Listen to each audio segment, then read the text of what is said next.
and we're trying to navigate and take the right amount of time to address all of these problems. There's the issue of cabotage. You can come from Mexico and you can drop a load in the U.S. and then the rule is you have to go back to Mexico. What's happening though is that Mexican truck and driver are picking up multiple loads thereafter and driving throughout the country, doing deliveries, and then going back to Mexico. And by the way, that's taking jobs away from American truck drivers. They shouldn't be doing this. Well, it gets to be complicated to figure out who these drivers are. AI can be very helpful to us on if you drive in, you drop, when should you be coming back through customs?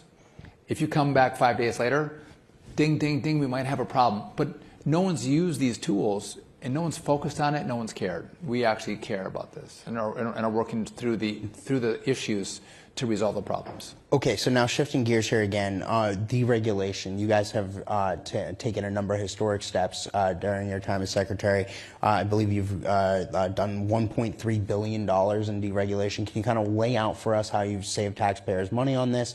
What are the major things that you're going after? How you're doing it? Walk us through the. Just name a couple. This is not in the list, but we have the California high-speed rail, the rail to nowhere. By the way, I want high-speed rail in America. I think if Europe and Asia can have it, I think America should have it too. But the California high-speed rail was never going to be built. It was billions and billions of dollars over budget, and it was decades overdue. We pulled that money. Speed limiters for trucks, another example, where again, I think that's a safety issue with taking out the speed limiters. We're about to announce CAFE. CAFE is going to be, I think, the largest dereg that comes in the federal government as a whole. And it was going to drive down the cost of a vehicle because, again, a 50-mile-an-hour efficiency standard is unattainable for a combustion engine. And so we were driving up the cost and the carbon credit purchases for American car companies, getting rid of that and having a more sound mile per gallon threshold is going to, again, allow us to sell more cars and allow us to bring down the cost of a car, to the tune of thousands of dollars. But I think we have 150 regulations that we've worked on rolling back, and not for the sense of just rolling regulation back because we think that's great and people make more money. We think that we could roll regulation back, maintain safety, increase efficiency, and a lot of these rules are just stupid. Mm-hmm. Okay, so the last big thing I want to really talk to you about here is prices. Obviously, we just saw the elections in New York City, in Virginia, and New Jersey, and the big talk is that Democrats are talking about affordability. It's like, I don't know where they've been on this for years, but anyway, point is that was the big talking point around Mamdani's victory there. Yeah. I think that the steps you guys are taking are designed to try to bring prices down, right? The transportation affects everything with regard to prices. So can you talk to us about how President Trump's administration more broadly and also the steps you guys are taking at the Department of Transportation are designed to bring prices down and combat inflation? Well, at a 30,000-foot level, when you have more rules and regulations, that costs more money. Prices go up. If you spend more money or print more money, you deflate the value of the dollar. That causes inflation. That causes prices to go up. We've tried to spend less money and not reduce, again, not reduce all regulations, but reduce dumb regulations and dumb rules. That's been the policy across the board, and I think the consequence of that will be that you will see prices come down. But if you're 26 years old and you look at the cost of a car, you look at the cost of housing, and you think, am I ever going to? My parents bought a house at 32 years old. When I'm 32, I can't buy a house. That's a huge problem in America. You want people to be able to afford the American dream.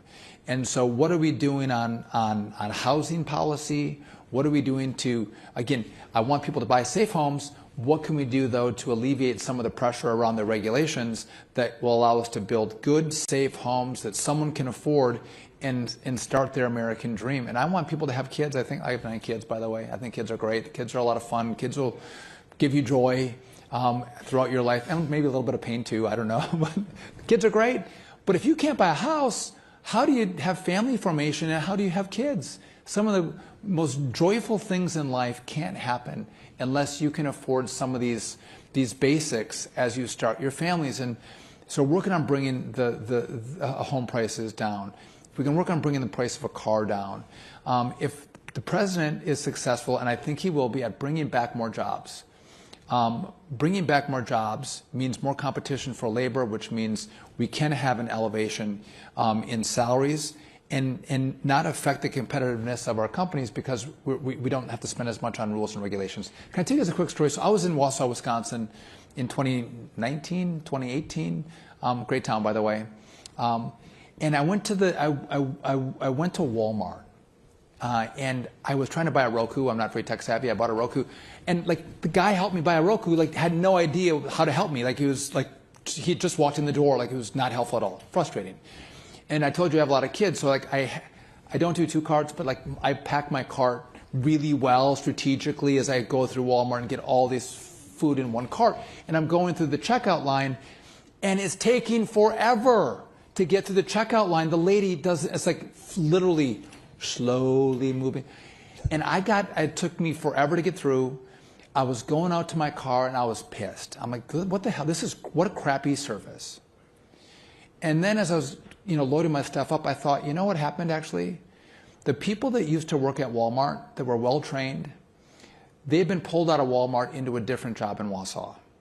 And this is a new group of people who have come in because of new opportunity, because there were so many jobs available, so many opportunities available that someone at Walmart that at the time was making $13 or $14 an hour was now out making $22 an hour because businesses needed more employment and good people to employ. That's what happens when people can rise up. You can start at Walmart, but there's another great opportunity that you can step from Walmart into somewhere else. And then Walmart can bring in a new group of people and train them, and they can step up. You do want that upward mobility, and I think the Trump policies, I saw it in 18 and 19, and I think you're going to see that again as these are implemented. You help people elevate and step through the economic classes and improve their skills and their ability to get a good paying job. Mr. Secretary, the last thing I want to ask you about here, take us inside, we've seen the historic transparency from President Trump. He literally live broadcasts the cabinet meetings, right? And I know you're there for those. Can you take us inside the room for one of those? What's it like being in there in the White House when President Trump does one of these cabinet meetings? He is the most amazing boss. He is what we learn from him on how he fights for the American people, how he thinks about issues. By the way, he makes decisions very quickly. Usually, sometimes he'll wait, and usually he's smart to wait on those issues. But we'll have a pre-meeting. We'll talk about anyone have anything to say before we let the press come in. Who wants to go? Do you got anything? All right. And then if you have something you want to say in private, you can talk in private with him. By the way, he gives a rendition before kind of the state of play of what he's seen, what he wants to do, what he wants us to think about. That all happens before. And what is interesting in this cabinet is, well, I've never been in a different cabinet, so maybe I don't know what I'm talking about. Everyone likes each other. Everyone likes each other, and you see people wanting to work together. Like, how could I work with Bobby Kennedy? Which, by the way, we're going to announce some things that Bobby and I are going to do together. Which you're like, how do you and Bobby do things together? It's going to be kind of fun.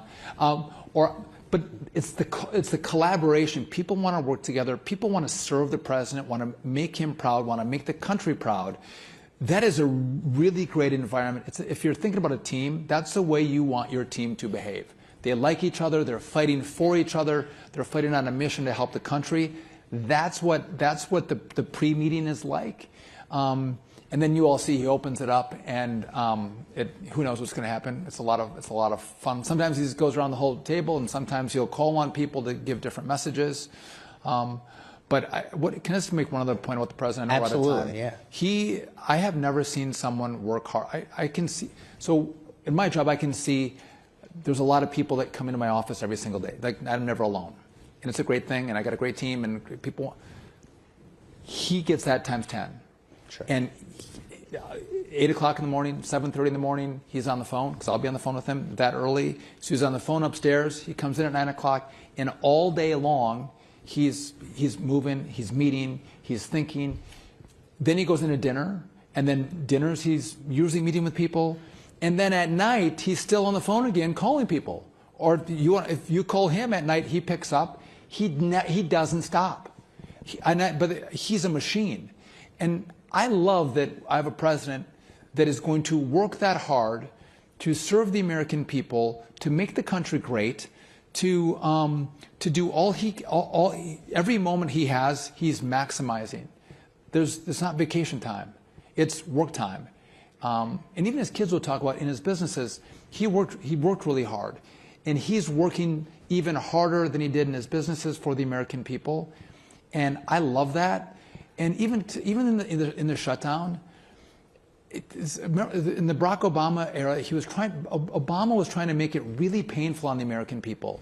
Shut down the trail, shut down, in the open air parks. Open air parks. Yeah. Make it painful for President Trump. Actually loves America, loves Americans. He's tried to make it less painful. And you might argue that's bad politics because there's no limited pressure on Democrats. That's not he doesn't want people to be in pain. He wants the country to be better off. He wants to serve the American people and make their lives better and make it great. And when you have a shutdown, that goes against the grain of trying to make the country great. And so he tries to minimize that.